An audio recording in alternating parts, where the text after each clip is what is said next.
Hi friends, అందరికీ నమస్కారం.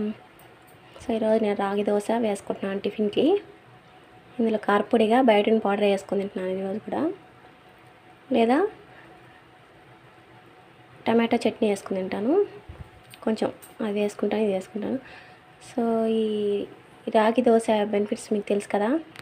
B12 అనేది మనకు బాడీకి అందుతుంది. B12 లోపించడం వల్ల ఇప్పుడు చాలామంది చాలా ఫేస్ చేస్తున్నారు ప్రాబ్లమ్స్. ఎక్కువగా లెగ్ పెయిన్స్ రావడం, మజిల్ పెయిన్స్ రావడం, ఇవే కదండి ఫస్ట్ మనకు అన్హెల్తీకి కారణాలు.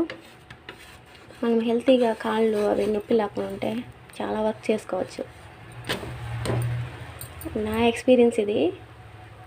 మడిముల నొప్పులు వస్తూ ఉంటాయి, అవన్నీ రావడానికి కారణము సి విటమిన్ కావాలి మన బాడీకి. Magnesium, calcium, B12, B vitamins కూడా కావాలి. సో మనకు నాకు మాత్రం కాళ్ళ నొప్పులు తగ్గాలంటే ఈ రాగి పిండి దోశ వేసుకుని తింటాను ఫ్రెండ్స్. వీక్లీ రోజు తినలేం కదా, అందుకని కొద్ది రోజులు అప్పుడప్పుడు 2 days 3 days జొన్నలు ఆడిచి పిండి చేసుకొని దోశ పిండి కలుపుకుంటాను ఫ్రెండ్స్. మామూలుగా అయితే రొట్టె కూడా చేసుకుంటాను, కానీ అది ఎక్కువ టైం ఉంటే చేసుకుంటాను. రాగి రొట్టె కానీ జొన్న రొట్టె కానీ చేసుకుంటాను. జొన్న రొట్టెలోనే మనము సద్దలు, బియ్యము అన్ని జొన్న పిండి ఆడించుకున్నప్పుడు అవి వేసుకొని అవి కూడా వేసుకోవచ్చు.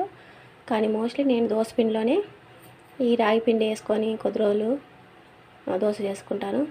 ఇంకొద్ది రోజులు జొన్న పిండి వేసుకొని కూడా చేసుకుంటాను ఫ్రెండ్స్. మీరు కూడా ట్రై చేయండి. ఒక వారం రోజుల్లో కనీసం 3 days తిని చూడండి, మీకు లెగ్ పెయిన్స్ ఖచ్చితంగా తగ్గుతాయి ఫ్రెండ్స్.